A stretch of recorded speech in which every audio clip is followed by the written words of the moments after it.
So it is a youth-centered enterprise, demonstrating power, influence, commitment, creativity of young people. That young people have extraordinary talents and gifts to bring to bear on any number of social issues.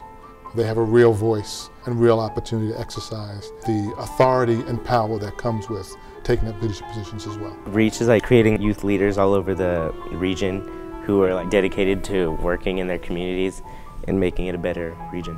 Young people were almost completely invisible in West Sacramento. REACH provided a coherent framework to say you got to have a lot of different paths for this to work, and that's really what changed the game. Blazing the trail for other young people to say, yeah, you can have a voice. It's your community now. When I have friends who have problems, they're like, oh, the city council should do this in Woodland.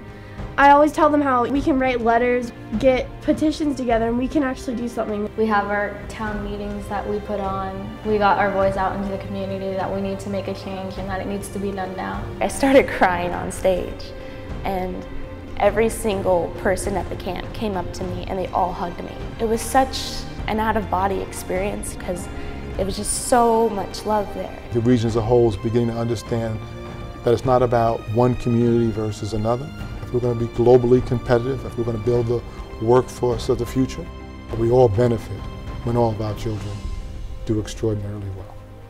Before REACH, I didn't care, but now I'm more responsible, educated.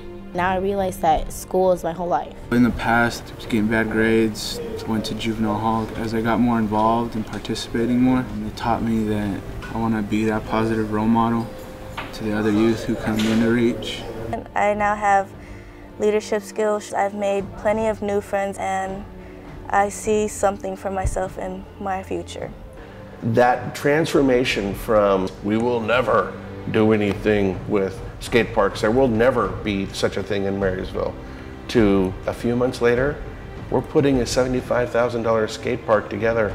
Youth are a critical component to the equation of the quality of life in Woodland. You can't always win every single battle, but they have made a significant difference in Woodland and in the way policy has been shaped for the last few years.